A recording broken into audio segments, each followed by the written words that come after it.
most people who are getting into this business, they only think that in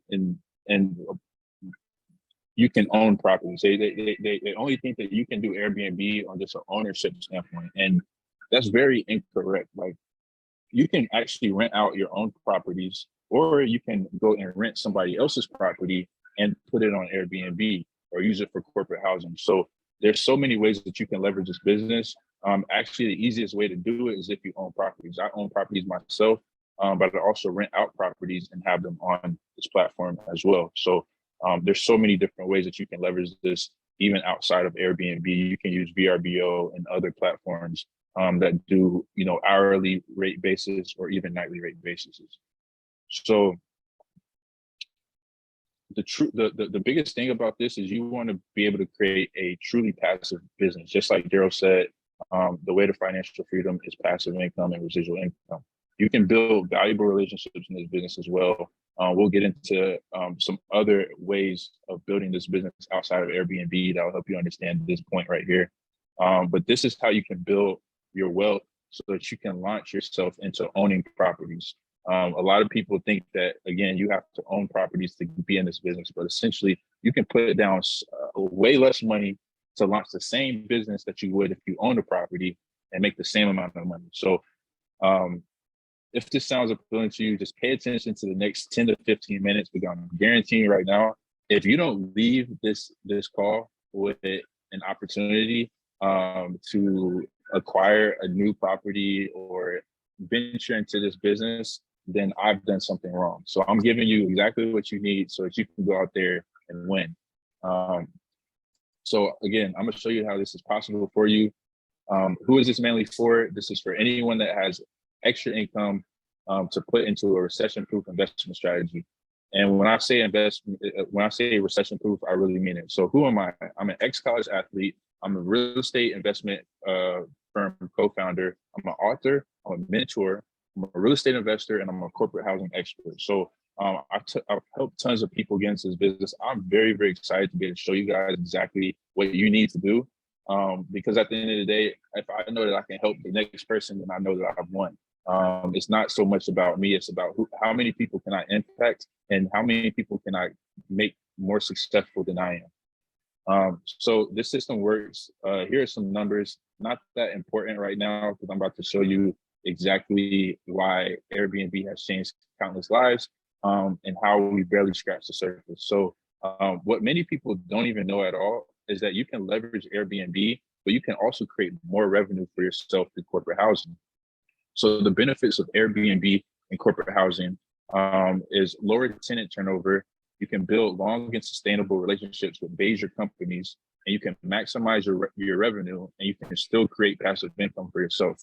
So the purpose of this call, I really, really wanted to think of a way that I could, provide even more value to you guys, because what happens is on social media, you see everything about Airbnb. You see people selling Airbnb courses. You see people talking about Airbnb.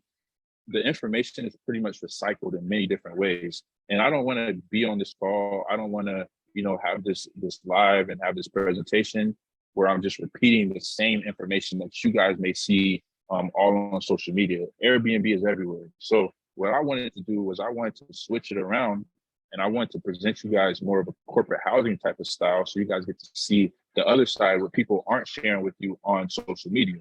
People never talk about corporate housing. People never talk about midterm rentals. If they do, it's starting to become popular now because there's just so much saturation in the course creation space. No disrespect to anybody, but there's just a lot of saturation on it for Airbnb. You can go get that information from YouTube. You can go get the information from Instagram, TikTok, any Twitter, any platform, Facebook, to find the same information. So I'm gonna show you another way that you can create wealth in this business using the same exact strategies as these people are teaching you with Airbnb. So let's dive in. So first things first, now this is probably the best time for you to take out your notes, because I'm about to get into this. I'm about to share with you some really key things. So the first thing about this entire business is making sure that you're securing the demand first. So what you'll see in like courses or coaches always preaching, like, you need to find the property, you need to find the property, you need to find the property. Yes, you need to find the property in Airbnb, because all you're going to do is list that property on a platform that's already been created that will bring you bookings. That's the easy way to go. And corporate housing is a little different. So before even getting your apartment or house, you must secure the deal, right? Supply already exists, but you haven't even created the demand yet. So here are some companies that will help you understand how to leverage corporate housing. Corporate housing is completely different than Airbnb. Now, corporate companies can use Airbnb to stay at your place, but essentially Airbnb, you have travelers who are staying at your place from, you know, a few days. They can stay for a month. They can stay for 3 months at a time. But essentially, when that traveler stays at your place, they're going to leave, and they may never even reach out to you ever again, right? You may never hear from them. You may hear from them. You may not hear from them. They may rebook your place like the next time that they come to the city, but essentially you're not really building a solid relationship with that person. What makes corporate housing different than Airbnb is if Chase Bank has a location in Dallas and they are sending some of their employees to Dallas to do some work or training in Dallas, Chase Bank has these employees that need a place to stay. If the Major League Baseball in Arizona, they have a spring training facility in Glendale, Arizona, and they need somewhere to stay while they're doing spring training, they're going to send their baseball team to Glendale, Arizona, and they need housing for their entire team. Now, if State Farm has some policyholders that had a house that burned down, or there was a flood in their policyholder's house, that policyholder now has to go get a hotel, or they have to go find accommodations to stay at for 3 months, 6 months, or even 30 days at a time. Well, why not have that policyholder stay at a house that you have rental arbitrage, you have found, you have gotten a lease for, with permission to sublease that property, and you house those policyholders, and they pay using their own homeowners insurance policy that then pays you on a month-to-month basis. Allstate is the same way, and this goes for any insurance company. This goes for any local insurance company, and this also works with hospitals as well. I'm sure you've heard of traveling nurses. Traveling nurses are big in this industry, but I guarantee you for a fact, insurance companies can make you so much more money. Even sports teams, banks, institutions, the NFL, even on a player standpoint, you may deal with individual players that may be in a certain city to train in the off season. So just building these relationships with these companies, building relationships with these players and athletes will give you so much leverage in this business, because now you can get recurring revenue. You can get recurring relationships that are coming back to you to stay at your place because they had a great experience. If a Airbnb guest gets a great experience, they're going to write a review. But more than likely, when they come back to that city, if your place is booked, they're going to go book somewhere else, and they're going to give them a great review. And if their place isn't booked the next time that they come back to that city, they're going to stay at the last place that they stayed at. It's just guaranteed. But if you're building a relationship with these companies, they're going to always remember you. They're always going to, if you always stay in contact with them, always reach out to them like, hey, we have new properties. We want you to take a look at these properties that we have. If you have any homeowners that need a place to stay, if something happens, feel free to reach out to us. We're constantly getting new properties. We can constantly accommodate your travelers. We can constantly accommodate your nurses, your medical professionals, your athletes, your employees, and they will stay at your place, and they will write you a check for the amount that they need to stay. Usually, sometimes they'll even ask you how much you want to charge for them to stay at your place. So it's a lot different than Airbnb. You have to put in work. You actually have to do work. And that's why a lot of people don't preach this, because they don't want to feed you something where it seems hard. If it seems hard, then nobody's going to do it, because Airbnb, all you got to do is list the property on the platform. And it may sound unattractive, but I'm going to give you guys some help. So I don't want to just share with you guys, this first step, but I also want to share with you guys how to actually go find this. So what I've done is I've actually created a script for you guys to use And if you send out 100 of this exact script to complexes and property owners by Friday of next week, I guarantee you should get some yeses. You should get people that are interested in these type of opportunities. And whether or not you use Airbnb or use corporate housing, this will set you up to be able to create wealth for yourself because now you have a script that works. So essentially, the step 2 piece of this is finding the property. You already have the contract, so you already have the demand. Now you have to go find the supply. Now, the reason why this comes as a step 2 is because supply is always there. If you have demand, if a hospital says, hey, I have 10 nurses that need a place to stay in the next 2 weeks, you can find 10 places for them to stay in the next 2 weeks, even if you don't already have your own place. But if you go to an apartment complex and you say, hey, I already have a contract with State Farm, I already have a contract with these traveling nurses, and they need a place to stay in the next 2 weeks. Do you have any vacancies? Do you have any properties that are available for my traveling nurses? I guarantee you these apartment complexes, if they do, they will fill you in. Now, even if you don't have traveling nurses, this script right here can use this script right here, and I'm gonna go over the script and share with you why certain things matter when you say these certain things. You can also use this for Airbnb. There's only a few words that you may need to change. Now, if I were you, I would take a picture or screenshot the screen right here and actually copy this script. The script will work. I guarantee you it will work. So basically, the first thing you want to do is you introduce yourself. So my name is Landon, Brazile. I run a corporate housing company that accommodates who? Who do you accommodate? You can accommodate institutions. You can accommodate companies. You can accommodate short-term travelers.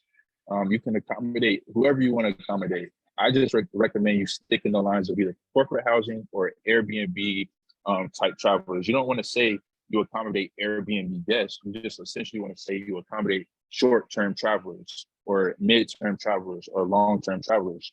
And then you want to let them know you're expanding and you're looking in their area for vacancies to fill at least 5 to 10 units.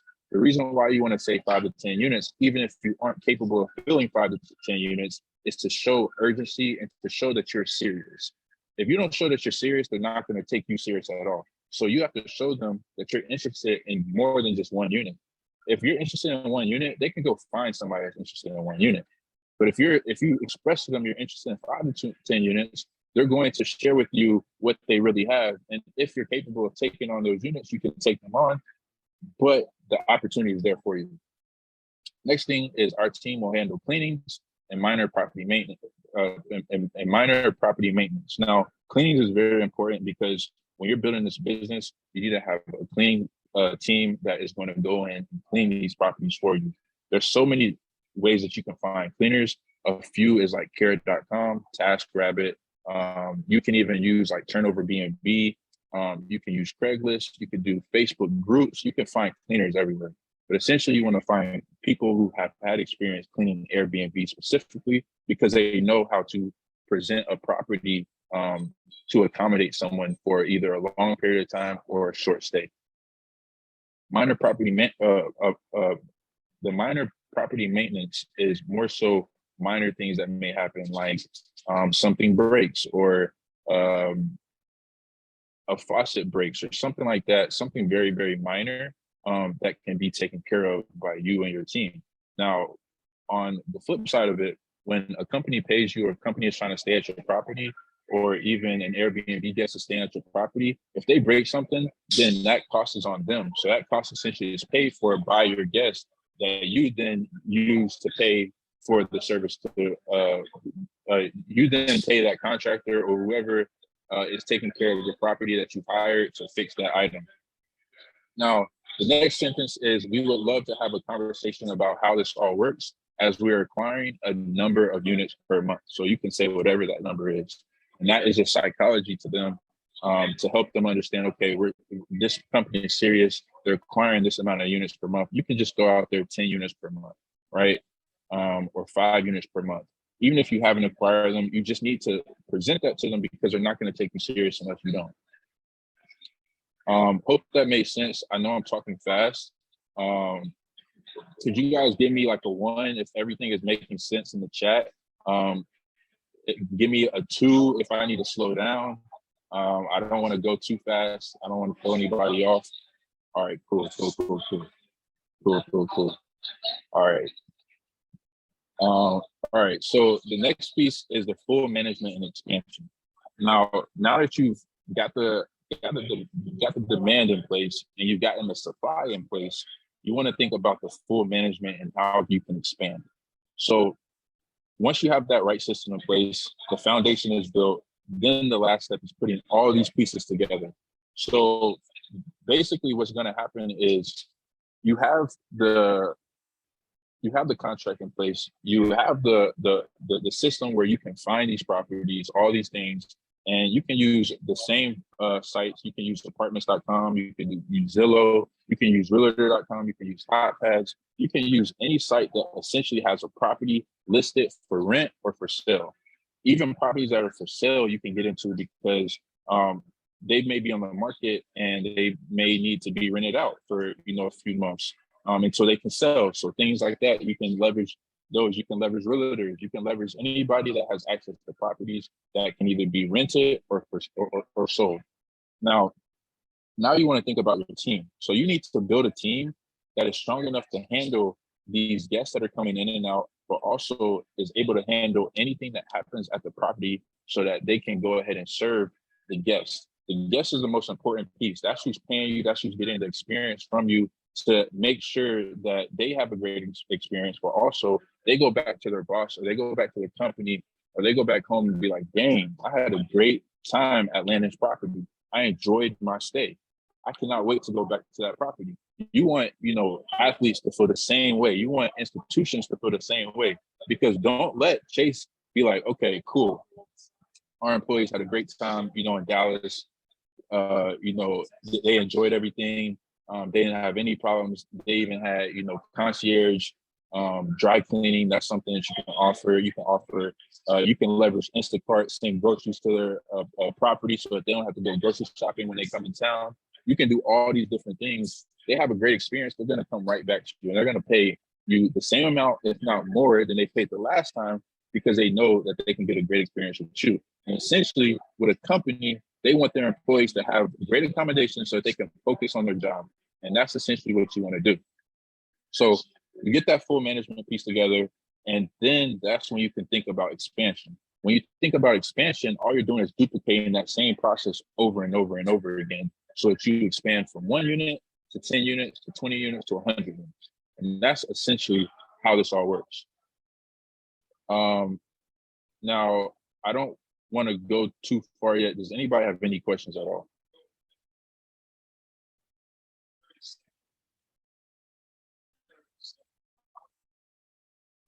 All right, cool. So all of these things can be done on your end. I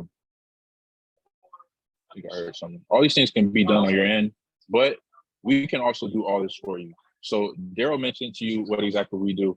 I'm about to show you this side of how we operate and what we can do for you.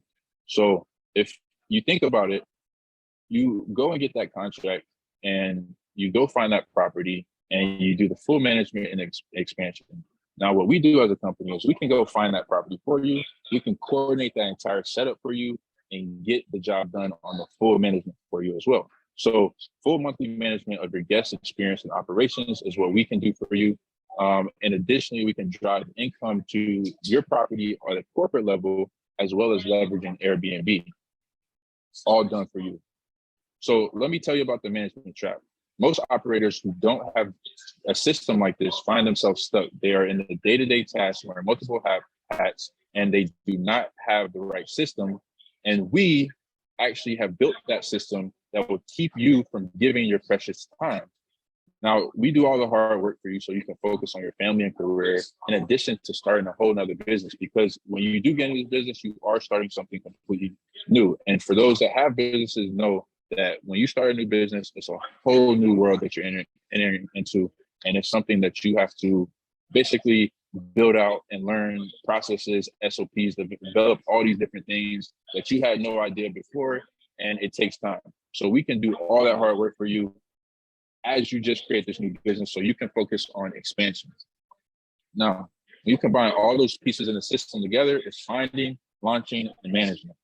So now you would have created a business driving revenue through your properties without spending all of your time managing them. So if you want to work directly with me as we build out your highly profitable system, this is exactly what you'll get. We'll coordinate the unit for you. We'll find it for you, or however many you want. We'll do 100% of the onboarding for you. We'll handle the reviews and automations and optimization, and we'll do the full property setup and launch for you. Our team will also manage that entire property for you, including the guest welcoming, weekly systems and management, reviews, relationship management with key individuals and companies, customized guest communication and automation, controlling and expansion into new markets, and much more. So if you just understand that process, again, it's finding that property for you, finding the profitable property for you, essentially doing the entire setup for you. So that's creating the interior design, that's furnishing the property, doing all the assembly and setup into any market. This is any city across the country, as well as creating that listing for you, creating that direct listing for you as well.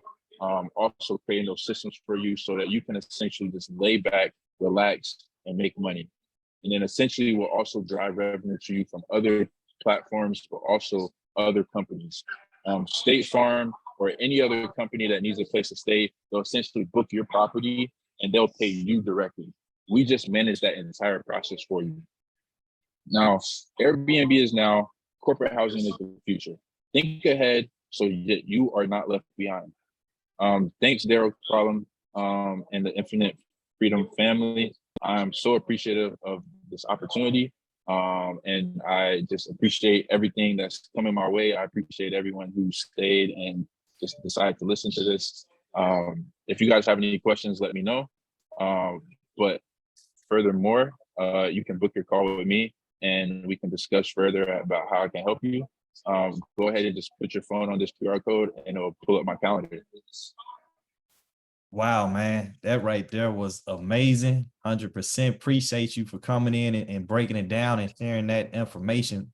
I'm pretty sure a lot of people are going to be hitting you up for sure. We're going to open it up for just a few questions for everyone on the call. I had a few questions myself. Okay. So I know you want to, you want to get the clients who's looking for the Airbnbs, right? And you also have to secure the deal. Right. I know you were saying that the deal comes first, but is it like sometimes do you want to get the demand first, or how do you really balance the two? You really want to get the demand first, like, because so in Airbnb, because this is why I had mentioned Airbnb is like, because in Airbnb, people talk about getting the property first. Essentially, you're getting the supply first because you already have something that brings the demand, and that's Airbnb as a platform.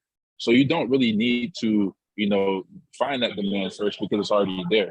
But with contracts, you essentially need to get a yes first from the provider or the company before you can even go get the property. Because if you go get the property and you can't put anybody in that property, then you're just sitting paying rent every month or a mortgage every month, losing money.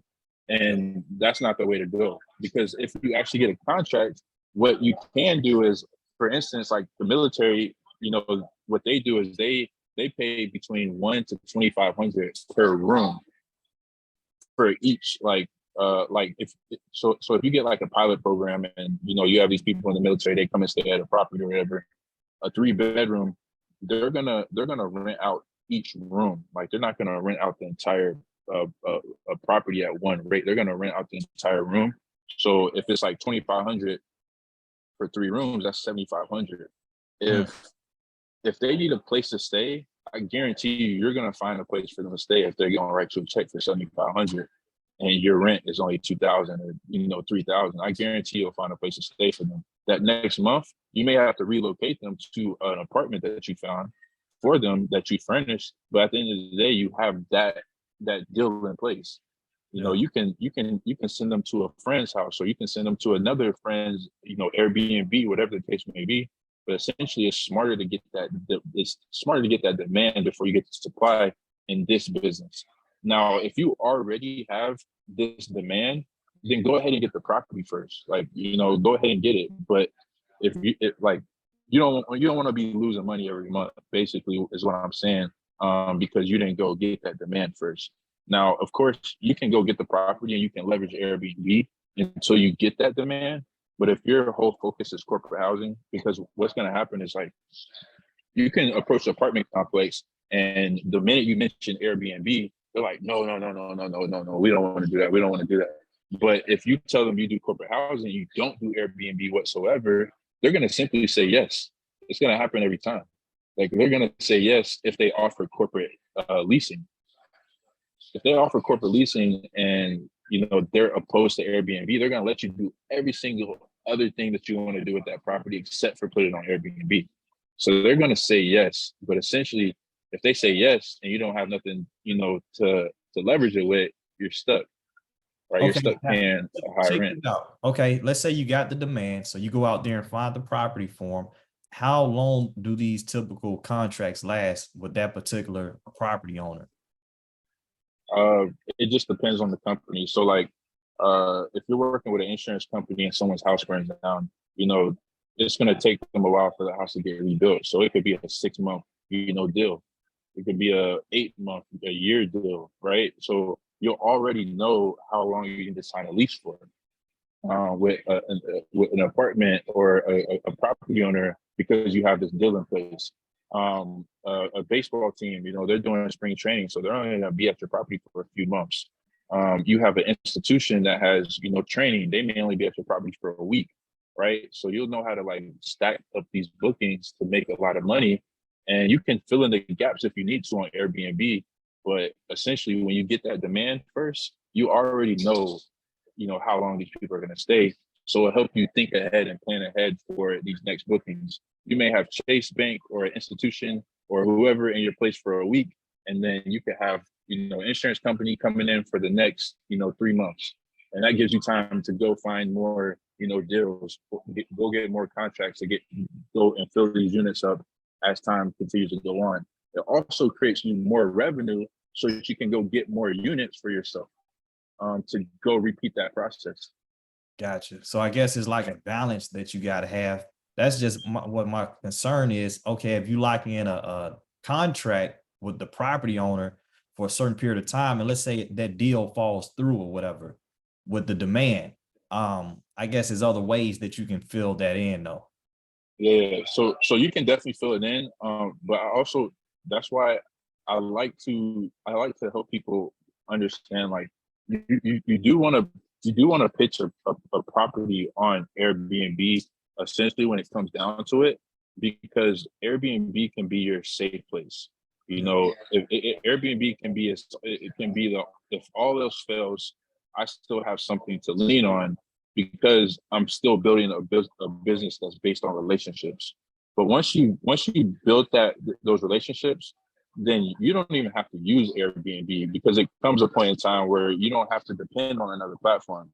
But if you can get an apartment complex to say yes to Airbnb, then you can do whatever you want with that property because they have a stereotype in their mind already about Airbnb. So if they say yes, then you're in there. Makes sense. Makes sense. What some of the time frames would you say? I guess I know that can fluctuate as far as getting the deal and the demand or what have you. How long does it take to like set up the actual Airbnb so that it's ready? So anytime that you secure a unit, you want to set your move-in date 2 weeks out. You want to set your moving date 2 weeks out, one, to give you some time for furniture to deliver.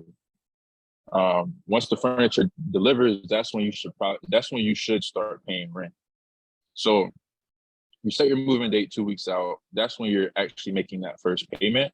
Once furniture is delivered, it should only take you 3 to 5 days to set up that unit. Those 3 to 5 days is just assembly, getting technology right, getting Wi-Fi, all these things done for this unit, and then launching that unit on these platforms. So without furniture being there already, from the point that you sign that lease or whatever, I would say about 3 weeks. But if the furniture is en route and you haven't started paying yet, I would say a few days to actually set up and get it launched for Airbnb. You just have to be very, very particular on your time logistics. That's the biggest thing that matters. Because if you screw one of those things up, then you're going to end up paying for days that should be rented when the property is empty. Gotcha. So what's y'all usual turnover as far as, getting people in, getting it rented out, getting paid? What's some, targets you Yeah. guys shoot for? Yeah, so like the occupancy rate is between like 75 and 90% on average right now. Unless there's like a 30-day stay. If it's 30-day stay, of course, it's 100% occupied. But it also is very market based as well. So you have to think about like seasonality. You have to think about the market that you're in, and you also have to just think about the type of people you want to attract. If you have a higher price at your property, and you want to attract a higher type of a better type of clientele, you're going to have that higher price. But you're also going to probably want to set a 4-day minimum, or a week minimum or something like that, so that the property ends up getting booked for actually 2 weeks or 3 weeks or more. So the goal for me really is to transition into that midterm type of stay. You can leverage it on Airbnb. You can leverage it with corporate housing as well. But our main goal is to try to stay 100% booked, to get someone to book the property for 30 days or more, so we can have a peace of mind. We don't have to pay for a lot of tenant turnovers, because it's going to cost us with cleanings. Cleaners, they charge a lot. Clean a property, they do really good work, but at the end of the day, we essentially just want someone to be in the property for 30 days, or in the property for 14 days.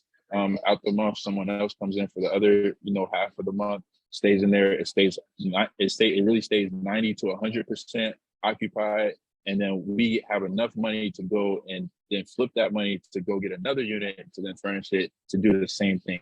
So right now, the average with the units that we manage is between that 75 to 90%. But my main goal is to just transition everyone to the longer stays. They'll make way more money, but it's a lot more difficult to get a longer stay, because there's very few amount of people that will actually book a long-term stay, but all you need is one person. Understood. Okay, and we don't really got to go into the particulars of, as far as the pricing for the Airbnbs, but let's just say for every individual per unit, right? Let's just give us a rough estimate of what a person can profit on a monthly basis per unit. I would say like 1,500 to 2,500 per unit, huh?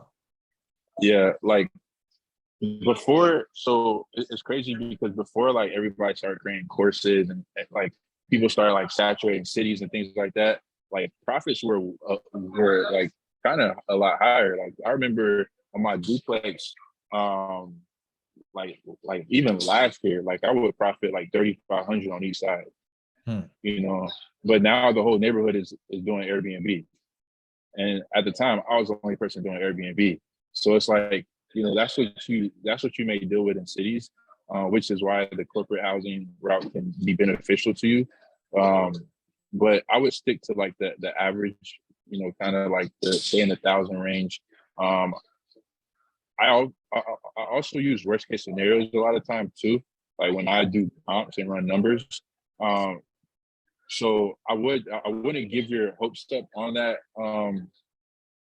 on like making even more money, because it also just depends on your market. You can be in the vacation rental market, you could be in Miami and make more than that, right? But on a worst case scenario basis, I would stay in that $1,000 range. That's not bad. Residually, just passive income coming in, and that's after you guys are managing everything. You can just help people see that passively. That's dope. Yeah. That's pretty much what I got. Miss Latoya, you got some questions? Yes. Hi, how are you? Thank you so much for taking your time with us. So one question that I was curious about.